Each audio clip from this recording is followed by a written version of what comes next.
nzemozo Igbo ndị ọma njem ọnụ ekene m unu n'ụbọchị nke tata kekumbe ama m na ahụ dịcha unu ncha biko anyị wetara unu ozi ọma dị mkpa ịma na ọ na-adị ma once in a while imetụ side n'ọta wee sị ka anyị metụga aka n'ihe na-gbasara ihe na-eme sisi n'efere mba ụwa biko mana mụa ewere m ọtụtụ okwu m ga-ekwu gbasara this issue but achọrọ m ka ị ga-egodi ntị na this video gee ntị na video anụ tụọ ntị na gee ya ọfụma biko wufu anything bụ na like homoya ma ọ na like achọ m ịkpọ ya na afọ oyibo ịghọta like homoya na ọya ka m kwụ ya mba wufi aside sentiment go to see aside.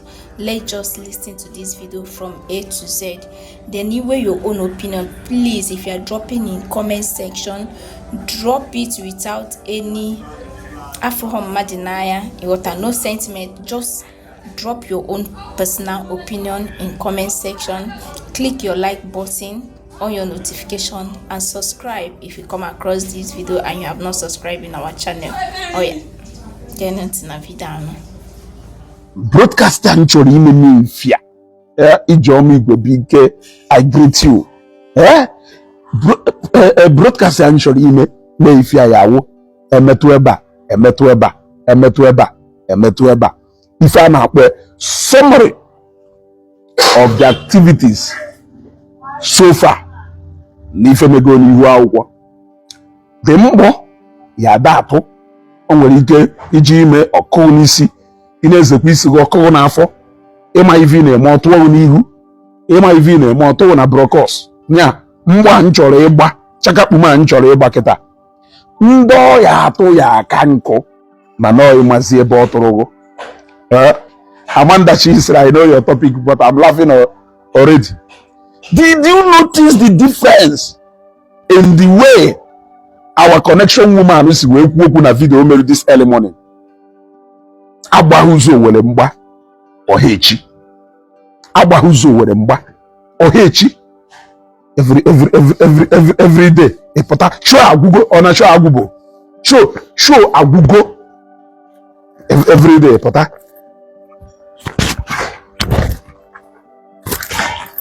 I will invite the inene. Like I'm the inene ni huwa ukwa. Every day mala channel la teta. Apogo me make a good. Enwe making on a broadcast akita make a good. Ukotari good. Mmeji we me video nketa we ba yeshi nine. Enwe mezi video nka na ebe wala ochishiri na enu bed. As usual, abiozi ke new update about the court process. But before ejepu ha court pụta obia new update. Go if I na plan go no nka ya work. But this time around obia go no na obia ha be ikwu maka court case. Wetin concern me with the case and the arrest. Onwe gbasalum. Ono ma ka unu si awu aka esi n'imi na awu aka na esi aka n'imi. Hoda iko unu ya bia ka divert your attention na. We are talking about oge. Onya ka unu ji abia emecho. Ka ị ga-ekwa nke kesịrị. Ị nọrọ na akpọ ọchịchịrị. I am not here to talk about the court process. A lot ago, yes. Kinsey has been arrested. Whoever is arrested, what is our business? Whoever was lying arrest here, a lot ago. Whoever was lying, whether an arrest or the real or not the real, it is none of our business. We wanted you to update us about the court procedures and process. It is before you were so confident. Na agba n'obodo enwere kwa ofu onye nwe obodo a n'obodo akwụkwọ anyị niile nwe obodo a na-agba obodo a mmiri ha na-deceive. I said, how long are you going to keep wasting money? How long are you going to keep wasting money? Especially when you know that no in a West legal 100 times equal to you. Ofu onye sielo ha oherisha mano ha sielu yelicha osoko woro Dangote o hasielu iyelicha ono neko na agbasasi aka kagono ese dawa edebe aka ego handbag eba mana handbag ha na we ko ye bo ya dap ke ewo na ijelu school of kolu handology ya wiko handbag na aka gbagoro agbago etu onye kopu dapụ ọ dị ka igoro ya agụ ịmaster ya master were expert na that show will soon end because I know it will not go far. I know it will not go far. I know it will not go far. You can only begin to do that na ọnwụ na onye gụ na-eme ife wu onye nwere ife ọchị, onye nwere mmadụ, onye enweghị ike like Kinsiri kịta ọkwa ivere etu a kịta isi wee arrest Kinsiri. Ịchọ ka Kinsiri nọ na detention 10 years, you can do that because Kinsiri enwere ife ọchị, Kinsiri enwere onye ọma na ọnwụrụkwa na eziokwu na arrest ya. Ịchọ kịta ka Kinsiri nọ na detention for 15 years, you can do that. Onye ya abịa usu enweghị ọnụ, usu enweghị ọnụ, ịghọtago, usu enweghị ọnụ, onye kwana ya ajụ ese. Even ndị nọ ebe esi wee bịa kpụrụ ya na ọwụla eziokwu, they will even be happy that na this na this noise maker esi na flat ebe ha nọ pụọ. Ịghọtago, ha ya be very happy na this noise maker esi na Kinsiri is so insignificant that ịchọgodo kpụrụ ya tupu oye, in fact kpụrụ ya ji gbachie na toilet gị, onwe onye ya ajụ ese, idebe ya na toilet gị na-enye ya nri ụbọchị ị chọrọ ịkpọghepụ ya pụọ. Ịghọtago, so ụdị mmadụ ahụ ị nwere ike ịgbachi onye tufuo ki pụtazie welu gold na akwa na handbag were ya na-emere ndị mmadụ show. I wanted you to understand that it is not okay because na ada akpọ ya ọkarịsịa for nothing. Ọkarịsịa for nothing. Now if you go, you know that you cannot sustain this for a long time. Enye m advice nwee sị na ọ bụrụ na onye asịrị na ọ chọrọ fight for justice, jee fight ya for justice ya for ndị enwere ka ọha ha, people like Kinsiri who cannot even afford to speak for themselves. You can go and start advocating for such kind of people. Ọ bụrụ ndị ma na iko san ha iko san ekwugo nya, ọ ndị ma na iko san ha iko san ekwusị na force headquarters ọ ka ha eje wukpo ilu apụju na emi tie n'ọfịs IG. Big man talk to big man, contact turn to contact, worse come to worse na end ya na court ekpebe ikpe, ekpebezi ikpe, ekpegidozi ikpe amala onye ya ekpewu ọ karịghị etu ahụ. Ewepụtazie na broadcasting nke ụtụtụ a. Number one, it was so short, it was brief, it was done in a dark area, not even in Yotago ohozi inicha gara na ademe. Ebidozie explain welu about some certain videos a na-eme. Yotago broadcast this morning was filled with so much explanation. Meanwhile, those explanations I thought it wasn't necessary. Esukwara m isi mmọnwụ yesterday now. Aha na-ekwukebe once in a while ka m na-apụta bịa kwuo because they believe in that action speaks louder than voice. So ogo ọwụna, that is why iji afụ m pụtakwa name other things mana nnọkatakwa abịakwa m kpakwa gear 1 ka e wee mara na anyị ka nọkwa yo. So unu chọọ arrest ya na onwe unu niile, gbolu na onwe unu jee tinye onwe unu na nga niile do na Nigeria. We don't care. We are interested in our ọkarịsịa nwaanyị. Ọkarịsịa nwaanyị ka onye wee maa na agbala ka ibe. Go. I must appreciate you people. Very wonderful appreciation to all of you. Go. Because the show is about to begin. That show, I will not tell you what it is all about, but just know that the show is about to begin. And this one, yeah, do so, I don't know, it will be so peperish in your body. It will be so woto. Kita ana yozi nde ye woto evidence. I thought to name with a lot of this evidence stored in a warehouse. Now just now na season them mother. If you have anything to send to me, you can send to me. I thought you have all the evidence there to send that to prison. Or enough. You now need more. Who do you want to give you that? Yeah? If you have anything you want to send to me, you can send it to me about anybody. And I'm on Facebook, girl. Seriously. When I sit down, I laugh at you people. You know that go? So that broadcast this morning, Melukamalo, that the show is over. The reality is now done on those people. Now they know that They know that anyhow. Now they know that anyhow. Aka na-eche ndị where is oge? Where is your contact? Where is this? Ngwa ha sị ha na ya na-ekwu okwu contact. What we are here to do now is to do the right thing. Yes. When we okay come out, until very soon. In fact, until soonest. Yeah? Until soonest. But sooner than a year and 4 months. I told you that. I said sooner than a year and 4 months. She can never stay there. No, megono madono skulu buda. Eh? Uva gono. Ogulu mado. Okwaturu uno mado. Gulu ko omele ifa. Otowuru nwata. Ogulu ko omelu. Yeah? Ana yochukwu aha, you pity yourself. You want to go and pity yourself. You want to go pity yourself. At this point, you should be pitying yourself. It's so sad that you are not even a love long so much, because I don't love long so much. You should be pitying yourself. You want to go? You should be pitying yourself. So now, where are they now? Are you seeing them in the church? They are now going to successfully retreat because show Agugo na side first lady of Abuja. Show Agugo that side. They are now going to strategically retreat and align themselves now Nazi jail again. That is where you are going to see them. You want to go? No.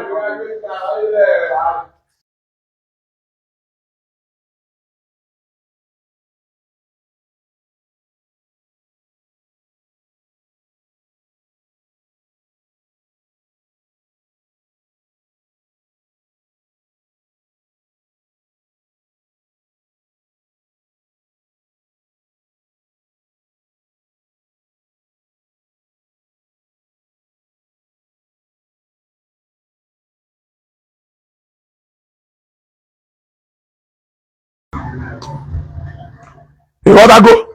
As I was saying, cater that the show is successfully over. They are now going to successfully retreat now, and they realign themselves. Until the day there will be nothing else to talk about.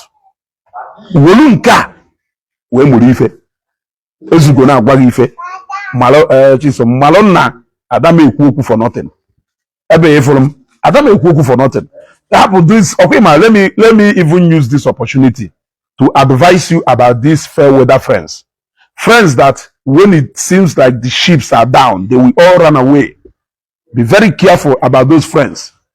Be very, very careful about those friends. Although the ships are down, they will all abandon you and run away.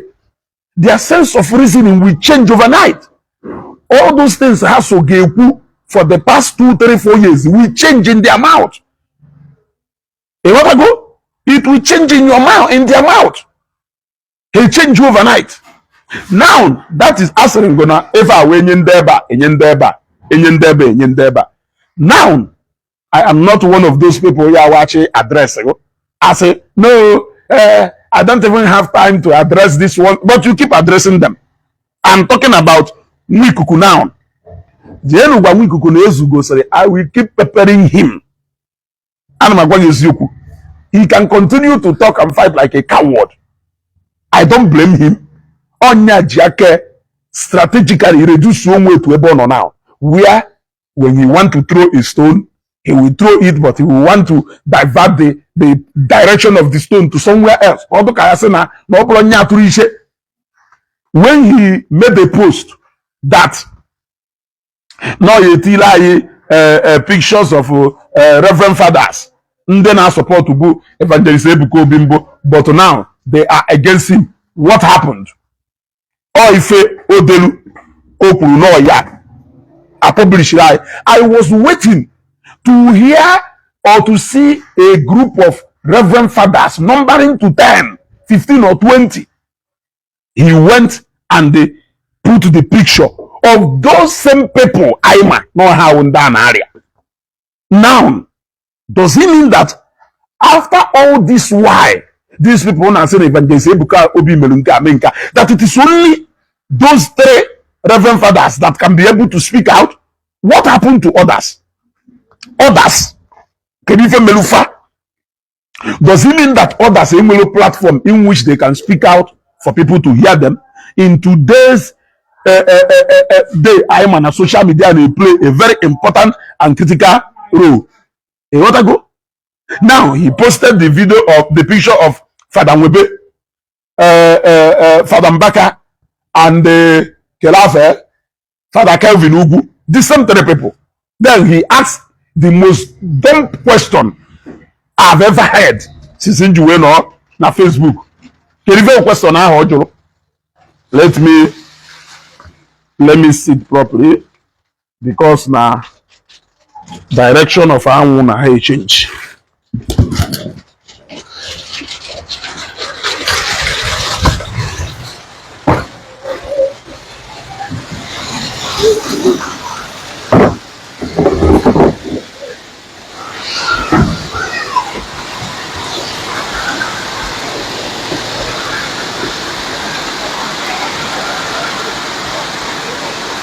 So let us continue.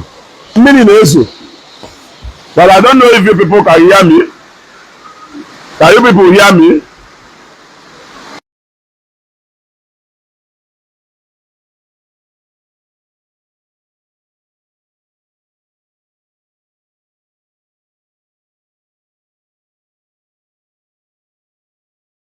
Hey, na noise mmiri. Una na even neku. Amagodo no. Una na even neku keda.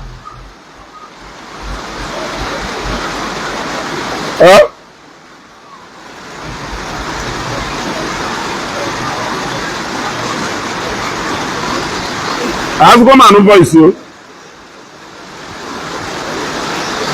Fabian Chica said, yes.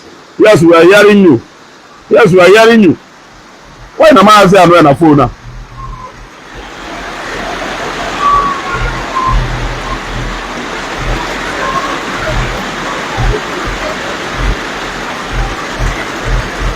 Okay. Since you people can hear me, let me continue then. You want to go? Ah, Oga Patrick Okafor. It's been a long time. I greet you, sir. You want to go? Now, pictures of these three Reverend Fathers. Now, the most dumb question in this life. In this life. The most dumb question. What is that question? Owejo Iwese. Keri ife Aishelu. Aijuwe Filo. Now these three Reverend Fathers now support to go Evangelist Ebuka Obi. Why Aijuwe was a supporter now? The simple question or the simple answer rather is interest. Then when we could say interest. But the answer now the same reason Patalo. Elijah Father Kelvin Ugu and Father Nwebe Joy Jiwe now supposed to be Evangelist Ebuka Obi Mbumesha person support here because na farmer na GA mecha puome. Number one, there are those people who want to support you but they don't want you to go higher than them. There are those people who will want you to ordinarily succeed but not to succeed more than them, because they still want to exercise that control over you. Do you want me to give you an example? Because intelligence, okay, man, I want to move abro na nwa me toka or na nwa me go na nwa ma malife.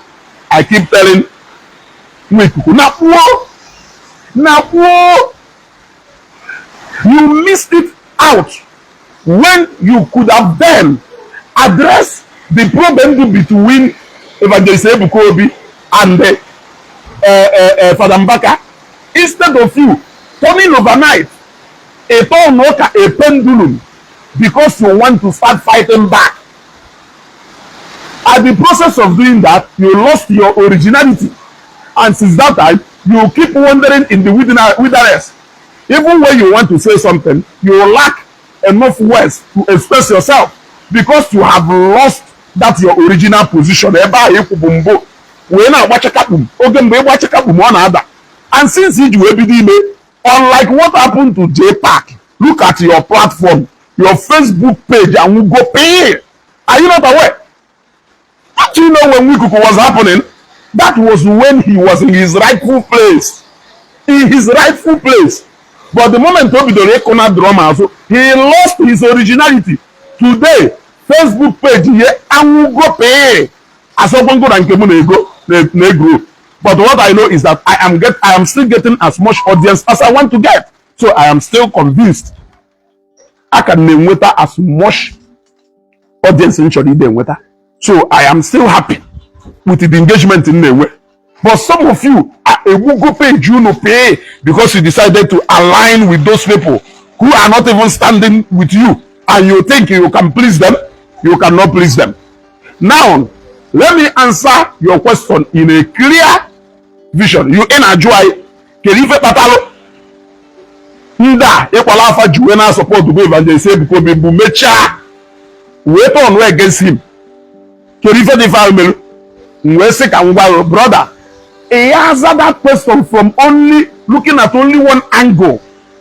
One, interest. Two, I repeat, there are those people who will want you to succeed, but not to succeed more than them. I give you an instance.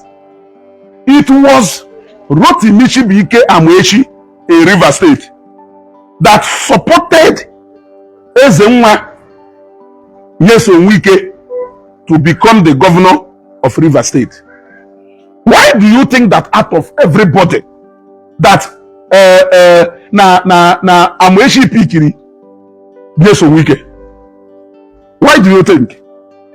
Even if it's obvious that no will interest, but why did he not go for another person? Because click love and like is very important, because what I do is that when I see them trying to goof around, I don't hakanante haman and hana emi fabulu mofike.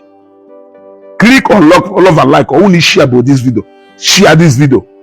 Iga mutali ife onka ahi which on ezugo nke ezu ige mecha iga mutali ife n'ebe ezugo no by fire by force. School move free.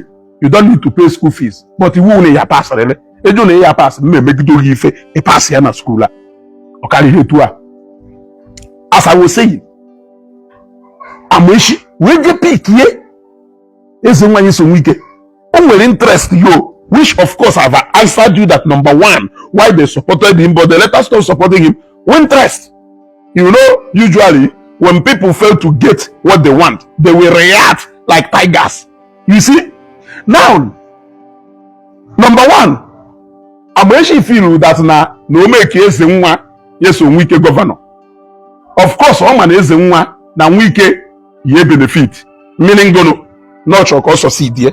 But little did you know that Wike ya succeed is Kaziye do very powerful in River State. Hijack the whole machineries done River State. He never saw that. Now, why did Amechi at some point now stop supporting Wike?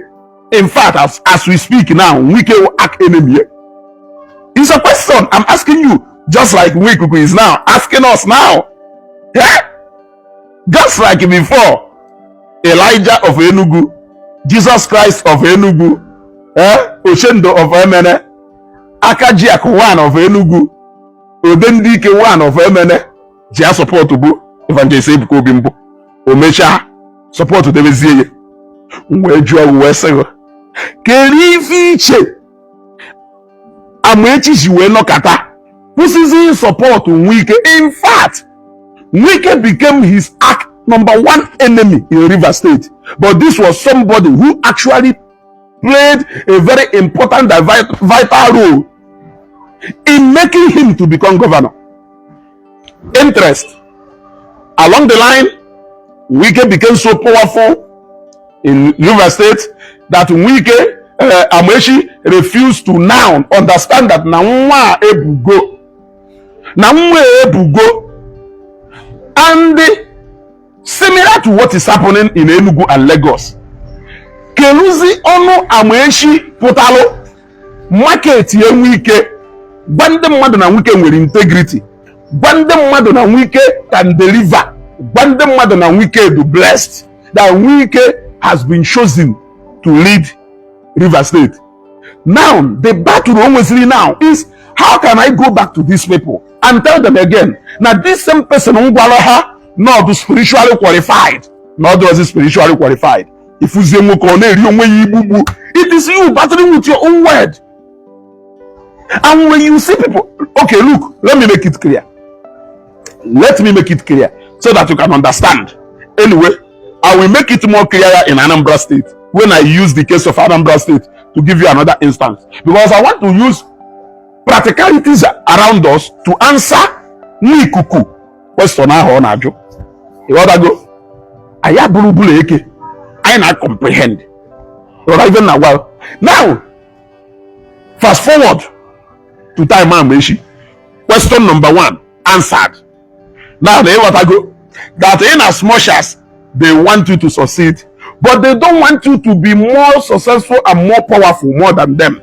The moment they sense that you are now developing more superiority among them in all angles, they react like tigers. And they react like tigers. And are more aggressive than your long-time enemies. I don't know if you are learning one or two here. You want to go? Idino to Amaka. Yamuta. You want to go? Yamuta. Makuzi ife muta na this broadcast. Ngahaga. Okay o. Odowa kwa o. Lokatakwa.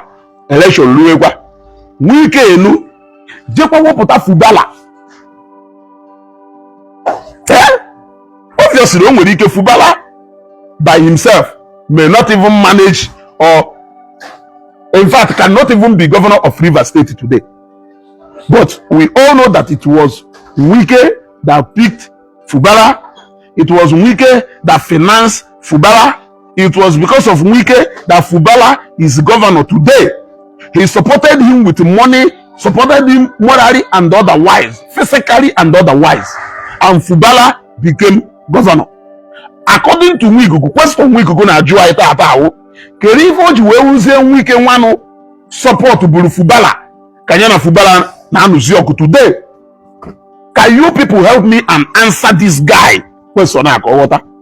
Because we all know that Wike essence go that Fubala is becoming more powerful now. That Fubala is trying to hijack all the machineries of the state.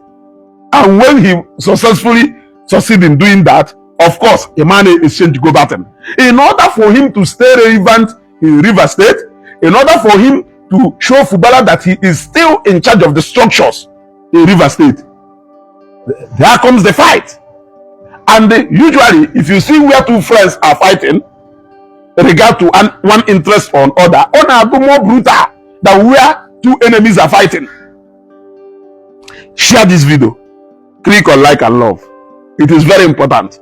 Oya won't for na hane me vidai. Oya ga walk. Kamnene godu madone. Because of position of power and interest. Actually, kunu jena say na that vida homeru. That guy amahife. Mana aya we na eba amamife kusere. Go click on like and love. A form reaction. Okay, 85. Because we can do better. We can do better. We can do better. Click on like and love. Click on like and love. Share this video. When 22 shares here. Share this video. Keep clicking on like and love. Go. Oh yeah, we're going to know when make more. Go. How do you make it? Or yeah, that work. And I got even now. According to Wikuku, Osrai, can even battle na this three reverend father say na support to give and they say because turns against him today. So I don't want to go and start giving him unnecessary answer. I want to use something to more practical than Nkokuru, because these people I am mentioning now, they invested their time, they invested their resources, they even put their integrity on the line. Because when a sitting governor is telling you that this person can deliver, it is him now staking his integrity Now, why their fight became so brutal or is brutal right now is because they have been spending time battling with their West. That is why you see Fubala today and the Yesonwike, those people who used to drink tea and wine the other day, those people who used to wine together today, they are enemies. Can we take a trip to Edo State, Nigeria? Can we take a trip to Edo State, Nigeria? How did the governor of Edo State successfully knock out Adams Oshomole from Edo State? Do you know how it happened? During the election, the man decided that I am not going to talk much. I will not even say much. He went and brought all those billboards that Oshomole mounted when he was marketing him. I'm talking about Obaseki. Obaseki went to the first term where Obaseki, Adams Oshomole introduced to the people of Edo State. He went and brought back all those billboards that has the image of him and Adams Oshomole, where Adams Oshomole was marketing him to people, and started pasting those boards, standing those boards everywhere around Edo State. It now becomes Adams Oshomole's word against his, because you told them that this is the choosing one. Just like in Tosi, why Ebuka, you are spiritually qualified. You never know that endorsement alone, you want to show us that did you not see it? Are you trying to tell me that now I'm more like Hebrew? Because what you said was a declaration and more of prophetic, if you want to dissect it now. So it becomes Adams Oshomole fight against himself, not even against Obaseki, and that was how Obaseki successfully knocked him out of Edo State, and he became in charge. Superiority can also. Everybody want to stay relevant. Nobody want to give way for the other person to shine. Numbers. When one has outshined the others, when one feels that, even Matthias na video watching. Matthias said na Elijah Enugu now find it difficult to even raise 1 million. Osrena, even the way Elijah Enugu is that he can now find it difficult to find a member who can give him 1 million. Whereas if you go to Zion, people are using millions as if it is nothing.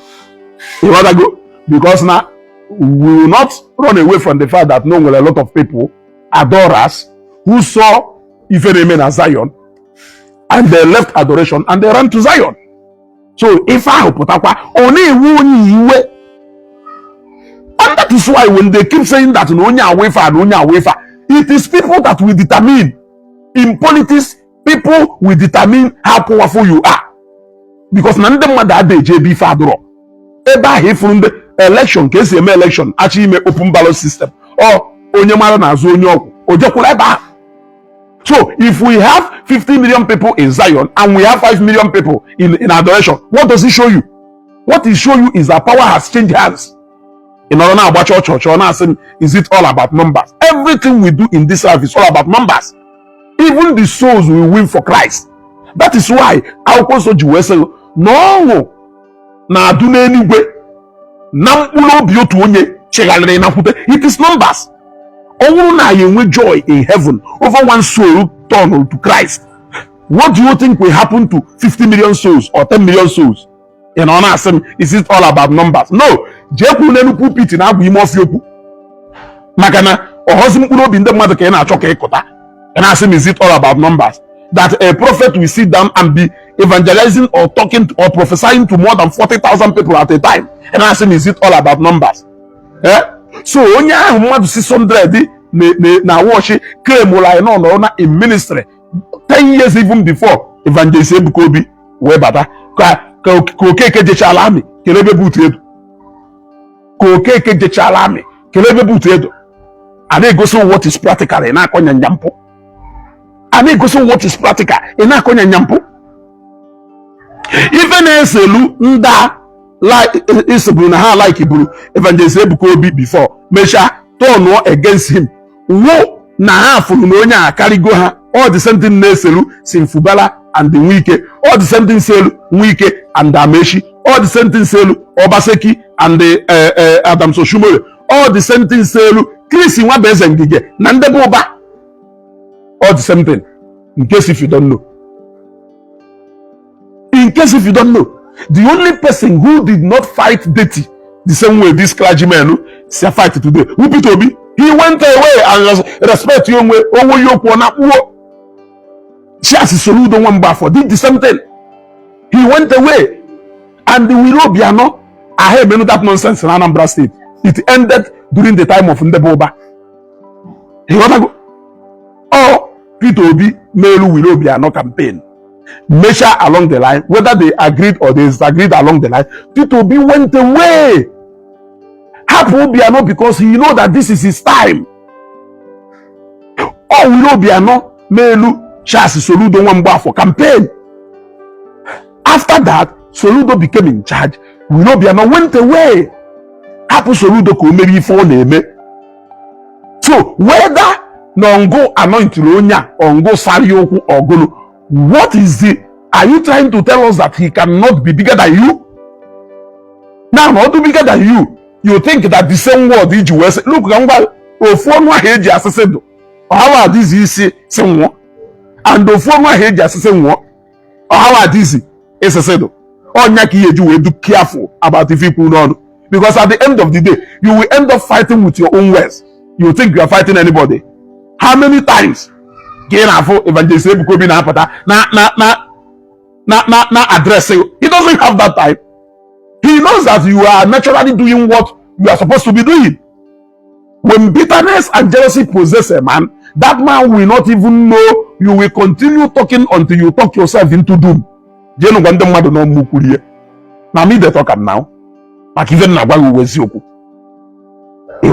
So Evangelist Ebuka Obi doesn't even need to respond. It is you battling with your words. Only you came and tell us about how Aketa. He doesn't choose to go.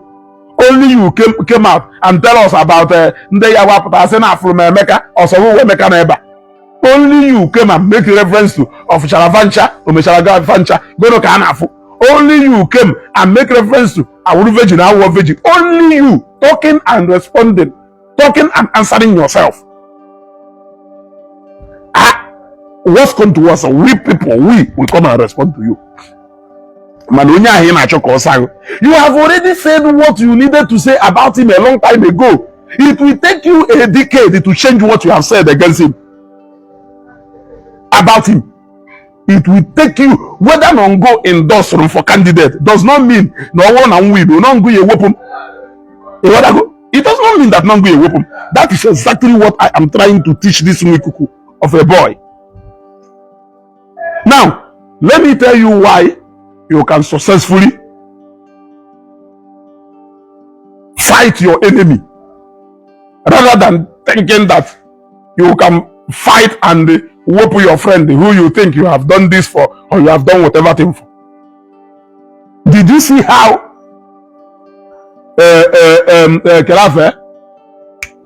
Ifanyoba, the late Ifanyoba successfully dislodged Ndebe Oba Anambra State? Did you see how Peter Obi started making them irrelevant and Ifanyoba ended their career permanently? These are people who never had any dealing in the past. They never had any dealing in the past. No history, nothing. That is why I say somebody you perceive to be your enemy in any way, whether interest or anywhere, you can successfully knock that person out as an enemy. That you being a one-time friend. You think you can come and successfully change what you have said before? You will battle with your own word till the day it go clear for your eye. So, have you now seen why those people? Yeah? Have you now seen why those people can never sleep? Olaya bafananya. How can you explain the fact that now a boy of yesterday, a boy of yesterday is so powerful that na ịchọ ya okwu na Nigeria ịnarọrọ ụgwọ ọrụ ya na America na ijegodo America. How can you explain that? How can you explain the fact that na ịchọ a little boy of yesterday, layman like you people refer to him, ịchọ ya okwu ụmụazị ịma na ilugo 30 or 40 years wee tụrụ ime nne ha apụta, they respond to you. That is how you start losing your value. You cannot fight Ebuka. If you are fighting Ebuka, you are fighting millions of people. If you are fighting Ebuka, you are fighting millions of people. So we kukugu na ndo tu ono na anyonse afula na esu no. Mwano ziobi ye fulfill mission ye nwere funu ye menwu. Ese na ya ife till your body you go collect woto. Your father hide and seek. You will keep hiding like Father Webe.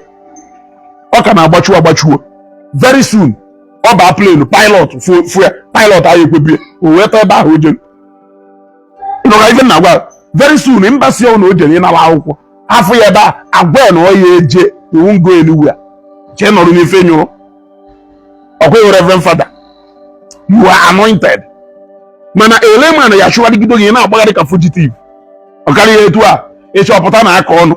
The highest insult, the highest defeat Evangelist Ebukobi has given to you people is Father Webe coming every day online to be talking about Evangelist Ebukobi. I never respond to you. Imagine if he even give time to respond to you 3 times, your career will be done. Imagine Evangelist Ebukobi no kata etu o si every day. Pụta na never. You know, mmadụ 15 or 20 and now watching at the end of the day or mmadụ 10,000 or mmadụ 5,000 ka ịgwara okwu or mmadụ 3,000 before ejikwelu 3,000 nwụ na ndị a na-adụghị mmadụ eshi agasị ya. Ụbọchị Evangelist Ebukobi ya sị ka ọ bịa na live broadcast wee fix you within 5 minutes of him being on live mmadụ 50,000 awash go already. You are born. If you reject him anywhere you see him. Oba APC na abia Nnewi. Ndị Zion nọ na APC ya nwere ike ha buru passenger 50. 45 asemba buru zero so na ke fada jebe. Owajo enigwe ajo ga na ajo. And that is why I feel he's not paying attention to some of you. That is why I feel he's not paying attention to some of you. Because normal, the damage I away the day he will decide to address some of you.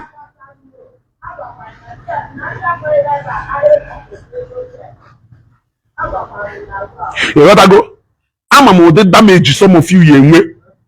The day he will choose to be coming online, to Biana address you directly. Oh, nkune pomego. Hey, Shireke.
Which game are you talking about? Which game are you talking about? Okay, when you go there and play the game. Yeah? Okay, when you go there and play the game. You just say these people understand the game. Which game can I understand?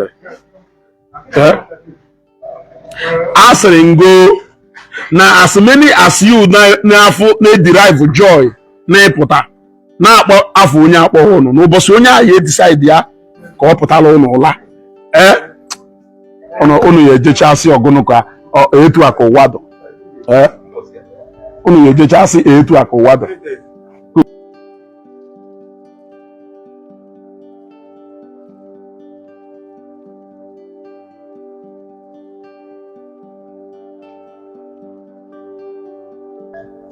Ịghọtago?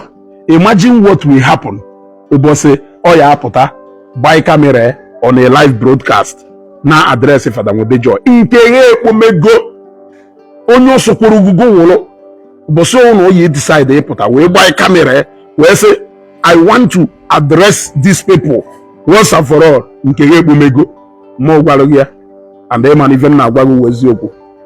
Ịghọtago? Ịma na ife na-agwa gị eziokwu. So na you know one je no gwa nwa ikuku na mo sere na eze ugo azago ye question ọ jụrụ. Ịghọtago? Unless is kwunu nwere another thing ọ na-achọ. Unless is kwunu nwere another thing ọ na-achọ. Ịghọtago? Mana asago nya question ọ jụrụ and asara nya ya ọfụma. Okay. Ka end their broadcast here ebe a. I don't later.